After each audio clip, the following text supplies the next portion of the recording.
Ex-wife lied about an emergency to party with her friends, leaving our kids alone at my front door. So I filed for full custody and everyone is cutting her off. My ex-wife, referring to her as Carol, 36F, and I, 37M, got divorced about 2 years ago. We were together for almost 12 years, married for 10. And we also have 2 kids, a 7-year-old daughter, and a 5-year-old son. Right now, we are about to get caught in a custody battle because I'm fighting for the full custody of both my kids. There have been a lot of reasons, but the most major incident took place recently that made me realize that I cannot trust her, not even a little bit, anymore. So what happened was that I was on my way to a work event and it was her turn to have the kids. According to our custody arrangement, we have shared custody, so the kids live with her for half of the month and spend the other half with me. In case we have to go out somewhere and our sitters are busy, we just ask each other to look after the kids if we are busy. But last Friday, she knew that I had a work event hosted by my boss, and I absolutely had to attend, so I told her that I wouldn't be able to look after the kids in case she had to go out that day. She had agreed at the time, but then, on the day of the event, she started calling me while I was driving and I ignored it for a while, but then I realized that she was calling me nonstop. So I had to pull over and speak to her on the phone, and that's when she told me that she was standing in front of my house with the kids because she had an emergency to attend to and she couldn't take the kids with her. She wanted me to come back and look after the kids because her sitter was unreachable.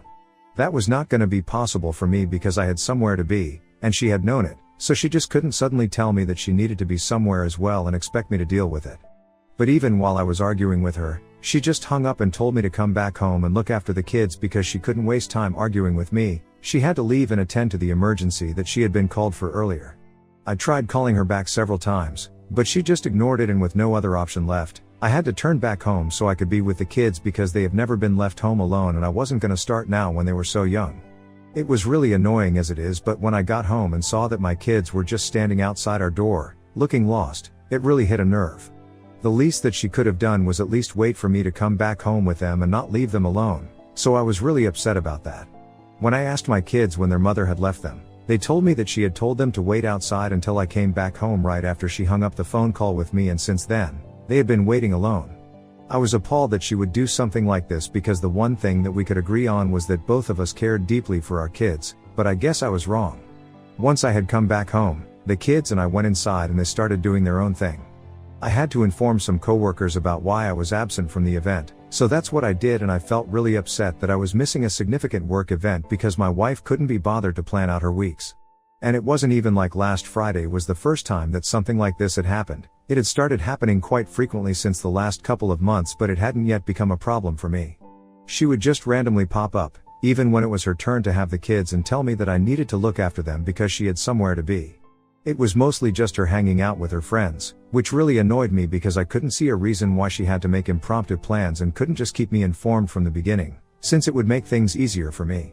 I had even spoken to her about it several times, but she just couldn't be bothered to care about anybody else but herself. She had a babysitter, and in spite of that, she would frequently rely on me to take care of the kids, even when it was not my turn with them. Don't get me wrong, I love the kids and I love spending time with them, but it was just very inconvenient for her to randomly drop them off because it messed with my routine. If I was going to have to take care of them all the time, I would just rather have them live with me full time instead of spend half the month with her, and then, at least, these things wouldn't come as a surprise. I had just given up on her, and then, last Friday happened, and it was probably the first time that I ended up missing something important, just because she was not a good planner. I was willing to give her the benefit of the doubt because I thought that last Friday, it wasn't because of her impulsive nature that she had to drop the kids at my place all of a sudden, but because of some genuine emergency, and after thinking about it for a while, I was willing to forgive her for that. But later on in the evening, while scrolling through Facebook, I saw this one post from her that changed absolutely everything. I guess she had forgotten to hide it from me or something, or maybe she just didn't care that I was going to see it. Either way, I saw that post. It was a picture of her and a bunch of her friends at the club, and one of them was hugging their partner and sporting a diamond ring on their finger in the camera, so I was pretty sure that they were celebrating their engagement. Which was all great and stuff, but definitely not an emergency that Carol absolutely had to be there for. And she knew that if she had told me the truth, I wouldn't have agreed to come back home and she would have had to take care of the kids, so she decided to lie to me and tell me that it was an emergency just so I would miss my work event and she would be able to go clubbing with her friends to celebrate an engagement. It was just so unfair, and I had already been thinking about how this had become a thing with her in recent times, so I decided to do something about it. I called up my sitter, and had her come over within 15 minutes because luckily, She wasn't exactly busy and I even offered her extra money since I was having her show up so unexpectedly. Anyway, after she was here, I decided to drive to the club that Carol was in so I could give her a little surprise. It was just a couple of minutes away, so I reached there pretty quickly, and I got lucky because even in that crowd, I was able to spot her and her group of friends within the first few seconds. Then, I walked over to them, and that was finally when Carol spotted me. All of them were drinking but hadn't gotten drunk yet, so I knew that people would remember this for sure. Carol looked really nervous when she saw me, and she tried to smile and stuff and tell me that she knew that what she had done was not right, but she just needed a way to get me to come back home since she really wanted to be there for her friends and she hoped that I would understand. But I didn't care about any of that. I just turned to her friends and told them that it was really nice of them to invite her along, and it was great that she had formed such a strong bond with them that she was ready to give up time with her kids to be with them. Since that's exactly what had been happening for the past couple of months, ever since she started working at this new company. With new work, she had new friends, and her company had changed her because now, her priorities in life were different. For context, all these women that she has been hanging out with recently, just after she quit her old job and started at this new company, are all under 30, and obviously, they don't have the same kind of lifestyle that she does, and I guess she has forgotten about that. Anyway, I then went on to tell her friends that not only had she been spending less time with our kids, but that day, she had actually lied to me and told me that she had to attend to an emergency just so she could spend time with them. She had dropped the kids at my house and not even bothered to wait with them for me to come back home because she was so eager to be with these women, even though they were pretty young, and I'm just glad that we live in a nice neighborhood because otherwise, there's no telling what might have happened with them. I congratulated them on becoming the most important thing in her life, and I could see that all of them were looking really uncomfortable because presumably, none of them had any idea about any of this. Carol didn't even say anything, she just hung her head in shame and continued to look down. After I was done venting, I got back into my car and drove back home. Once I was home, I felt slightly better and I started thinking about filing for full custody, but before doing so, I decided to talk to my kids, and I'm very lucky that I did. Because if I hadn't done so, I wouldn't have found out exactly how they had been treated at their mother's house in the past couple of months. When I asked my kids, really casually, however, if they had been living with their mother for the past couple of months and if they actually enjoyed spending time with her, so I would get to know how they felt about it, and if they had positive feelings about their mother, I wouldn't file for full custody. However, to my surprise, my kids told me that it didn't make much of a difference when they were living with their mother because she was hardly ever around. In fact, the way they made it sound, it felt like they spent more time with their babysitter rather than their own mother. She was always out, either for work or just to meet her friends, and most of the time, it was their sitter who would stay with them. She was a student, so on the days that she wouldn't be able to make it, Carol would drop them off at my place, which I already was aware of. So according to my children, they hardly even got to see their mother after she had started working at that new place and had found new friends for herself. The entire point of having shared custody is so that she gets to spend time with our kids, but if she wasn't interested in doing so, I think custody would be the way to go because it would be convenient for all of us. I was already pretty upset with her, and after speaking to my kids, I made up my mind that I was going to file for full custody, so I contacted my lawyer that night itself, and in a couple of days, we filed the petition. Yesterday, she was served, and for some reason, she was shocked. She really should have seen this coming because after I showed up at the club to expose her to all her friends, she hadn't bothered to reach out to me at all. The only thing that she had done was remove me from all her social media, which didn't make a difference because I was already aware of what she was up to. But there had been absolutely no apology, and even though it was her turn to have the kids with her, she hadn't shown up to take them with her either. It was very obvious that she couldn't care less, and so, I didn't think that she had any reason to feel shocked that I had decided to file for full custody of our children. However, after she was served, she decided to finally call me and started bickering with me. She told me that she had just decided to take some time away from us to cool down after what had happened at the club the other night, which was really stupid of her to say because of everything that happened. She somehow felt that she was the one who needed to cool down because she was the one who deserved to feel angry. But anyway, she believed that just because she had taken some time out for herself, she didn't deserve this, and I had no right to file for full custody. It was then that I went on to tell her that I had spoken to the kids, and I knew that she had hardly been spending any time with them. I was also aware of the fact that her priorities had changed, and I don't know if she was having a midlife crisis or something, but I couldn't let our kids suffer because of her. What had happened recently was the final nail in the coffin for me, and now, I was going to make sure that I got the kids to stay with me, and if she was lucky, she might get visitation rights. When she realized that I had spoken to the kids, and I knew that she had hardly been at home with them for the past couple of months, I guess she realized that she was done for and she wouldn't pretend to be the one in distress anymore. She immediately switched her attitude towards me, and instead of bickering and sounding off, she started trying to reason with me, and her tone was very different after that. She told me that she was really sorry that she hadn't been spending enough time with the kids, but she just wanted to have some fun before she got old. When she started working at this new company, she met all these wonderful young women and got a bit carried away, which meant that she kind of forgot that they did not have the same kind of responsibilities for kids and families as she did. But now, this recent incident had been a wake-up call for her, and she had decided that she was going to try and get better, so she could be a better parent to our children. And I told her that was good for her, that she definitely should try to be with her parents, but until then, I would like to have them with me and get full custody, because clearly, she was not going to be able to devote the same kind of time to them like I was. And not only was it inconvenient for me, I don't think the kids were enjoying themselves either. So I told her that while she tried to go back to her old ways, it would be for the best for us to stick to a full custody arrangement with me. If she wanted, she could have visitation rights, but that was about it. Wasn't going to trust her anymore after this. At that point, when she realized that trying to reason with me was not going to work because I had made up my mind, she started crying and told me that this was happening all at once, and it was quite unfair. Apparently, after I had shown up at the club the other day and told all her friends about how she had lied about having an emergency just so she could party with them, and had even left the kids alone in front of my house.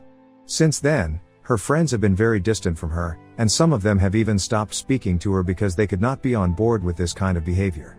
They had started to think of her quite differently, and well, rightfully so. What she had done was quite messed up, so I don't blame them, especially because I keep saying again and again that Carol is much older than them, because I don't think any of them are even over 30, and she has responsibilities of her own that she can't just shirk off so she can have fun.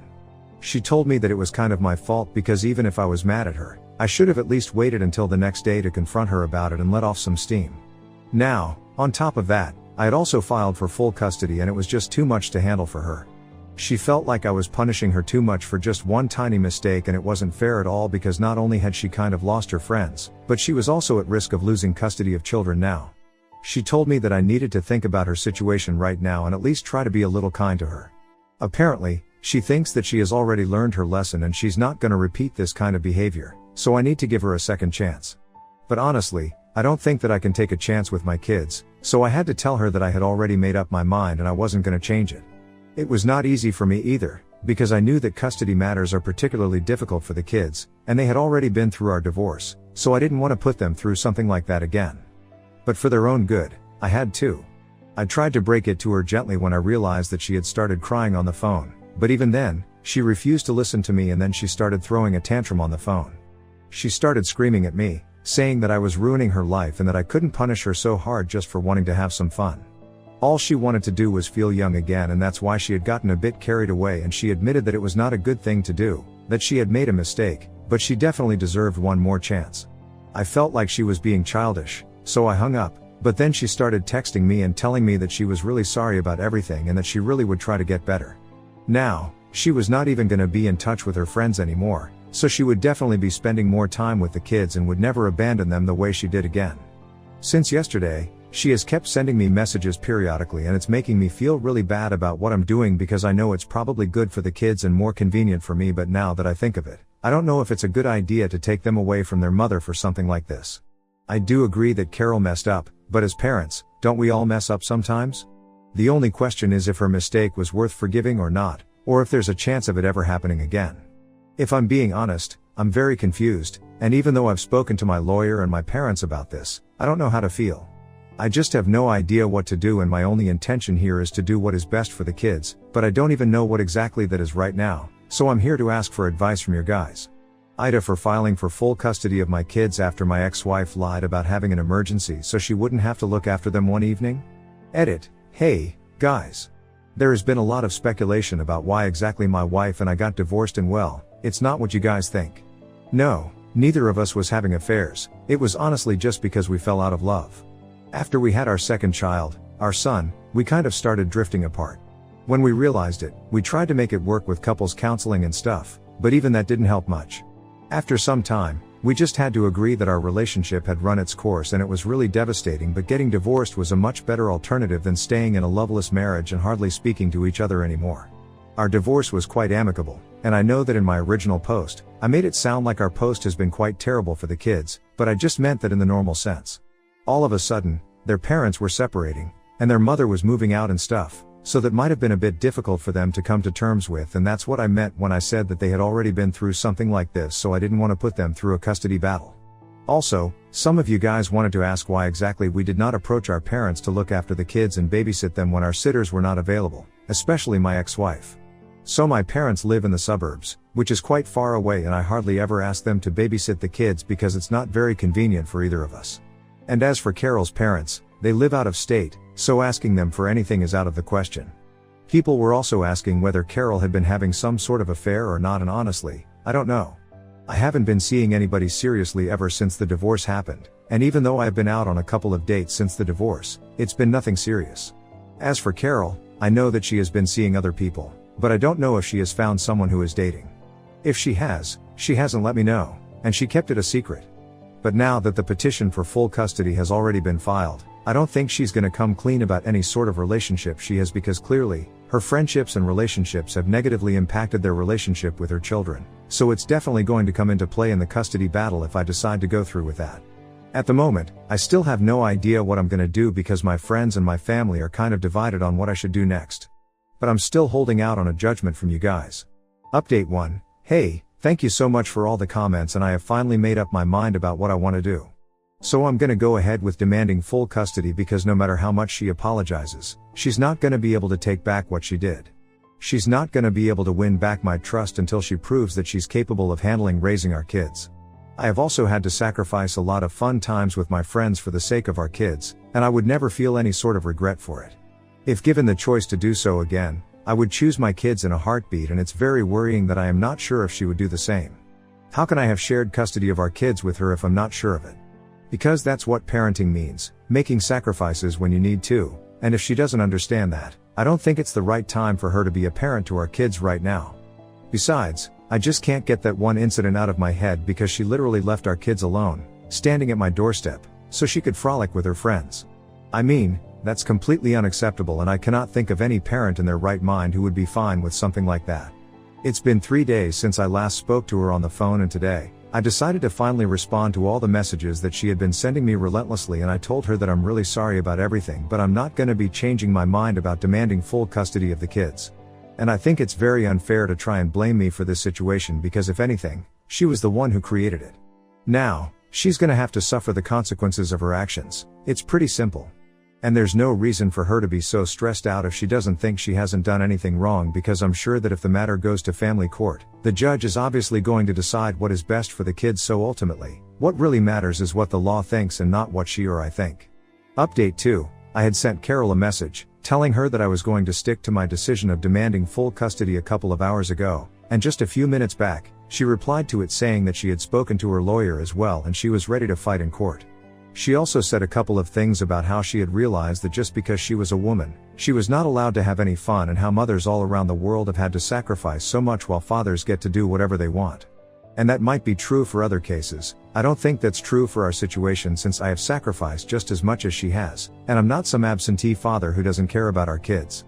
So I don't understand why she was trying to play the victim card and completely dodge any sort of accountability because she thinks she can justify her midlife crisis and incessant need to be liked by everyone around her by trying to throw me under the bus for things I haven't even done. For instance, I have never abandoned my kids so I can go party with my friends, but she has. So I think she should read her own message and apply it to herself, but whatever, it doesn't even matter because we're gonna see each other in court and make sure that we deal with this. Update 3. Hey, guys. So it has been a couple of months since I logged in here, but now that I have, let me give you guys a couple of overdue updates. First thing first, I managed to get full custody of my kids, and Carol does have visitation rights, but so far, she hasn't used them. It makes sense because she got completely annihilated in family court because our kids had a lot more to add. Apparently, not only did she not spend time with them, but she had also scared them into not speaking a word of it to me when they went back to me for the rest of the month. Not just once or twice, this has been happening ever since she joined her new workplace, and our kids had been scared to bring it up with me because they were scared of the consequences that they would have to face with their mother. But when I started insisting that they tell me everything, these things finally started coming out. And people hadn't been wrong about her having an affair, but I guess it was worse in her case because it wasn't just one man, it was multiple men. I was right about her having some sort of midlife crisis, which is why she was going out every night with her, and my kids told me that they had occasionally seen her come back home, really drunk, with some guy with her. On those days, The sitter would get them to bed early, as soon as their mom came back home, but they had already seen whatever they had to see. The things that we found out about Carol, it was just very disturbing, and it was quite an easy decision for the judge to make, that it was going to be better for the kids to stay with me until Carol got her life back in order. After the verdict, Carol quit her job and skipped town, and from what I know, she has gone back to live with her parents. Ever since the proceedings even started, the kids have been living with me and they seem happy enough. They do ask about the mother occasionally, but let it go soon enough. We are happy together, and I'm very glad that I decided to file for full custody. No regrets.